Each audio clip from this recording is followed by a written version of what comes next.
Chu lived in the great Queen Empire, in the land of hills and plains, in the land of incredible wealth and blatant poverty. Chu was an ordinary woman, not poor, not rich, not old, not young.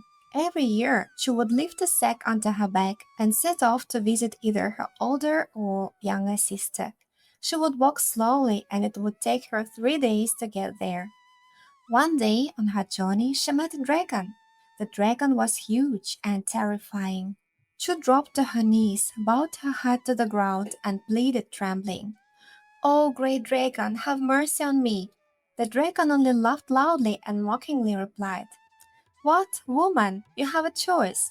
I can eat you immediately, or fulfill 3 of your wishes. What do you choose?"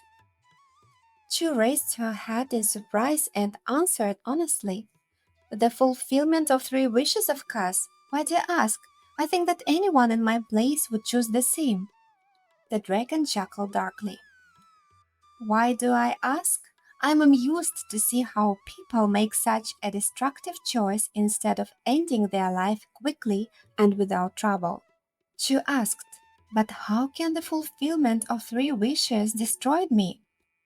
Dragon answered, "Name your first wish, then you will see." Chu thought for a long time. She realized with shame that most of her wishes were based on greed. She decided to ask for only what she truly needed. Finally, she said, "I would like for my family to never go hungry." The dragon answered, "It will come true." The dragon disappeared, only to reappear less than a minute later, licking his lips, and said, "I fulfilled what you asked for. I ate your entire family, and now your family will never go hungry." Chu cried bitterly and cursed her foolishness. She understood then that any wish, even the most innocent, could be turned against her. Dragon said, "Ask for whatever you wish, but do not expect anything good from it. Even great sages tried to outsmart me, but their wishes were weak." But she had learned her lesson. She looked up, clear eyed, and said, "I want everything to be exactly as it was a minute before I left the house." The dragon blinked in astonishment. "Is that all? That's all you want?" "Yes," she said, "that's all. Now I want you to fulfill my wish." Everything around her trembled. She found herself at home, with the sack still on her back, just about to say goodbye to her family. But instead of leaving, she threw the sack on the floor and declared, "I changed my mind. I'm not going anywhere." My family was surprised, but she was firm. She didn't want to tempt fate again. Quietly, she rejoiced she still had one unused wish left. Then one day a fire broke out in their hut. Everyone escaped except Chu's youngest son. He was trapped inside. She was ready to use her wish, but then stopped. Why waste a wish? What are my hands for? She ran into the burning hut, found her child, and brought him to safety. Her hair was scorched, but she had saved her son and still had her wish. The following year brought famine. People all over Queen starved. She was tempted again to use her wish, but paused. Why waste a wish? What are my legs for? She took a basket and gathered roots and leaves in the mountains. She kept her family fed until imperial soldiers brought a sack of rice to the village. She rejoiced she had saved her family once again. Later, a massive flood came. The river overflowed, washing away homes. Chut, her grandson, climbed to the roof.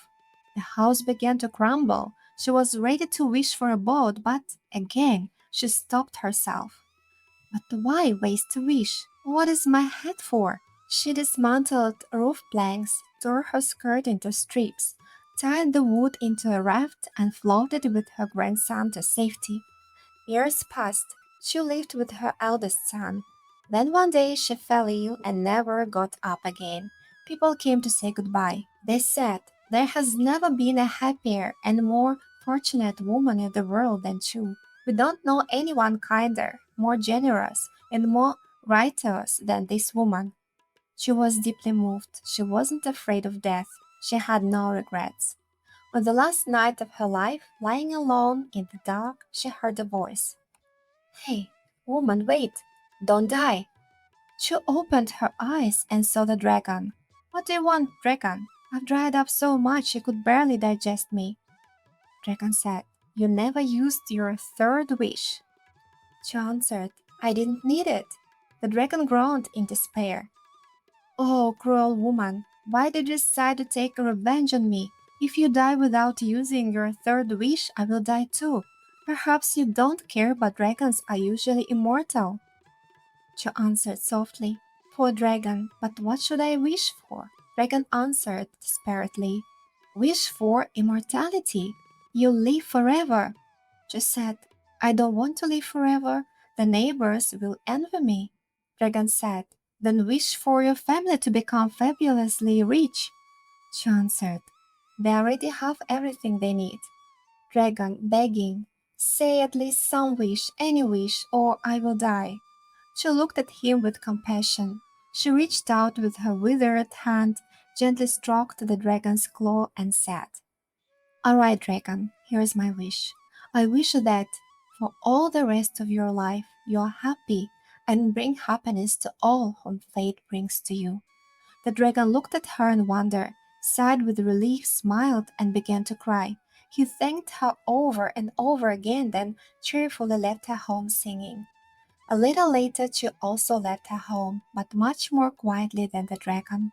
She knew she would never return again, but her heart was joyful and light. Be careful what you wish for. Trust your inner strength. True happiness doesn't come from magic or wealth. Acts of kindness matter. Wisdom grows over time. Understand the consequences of your actions.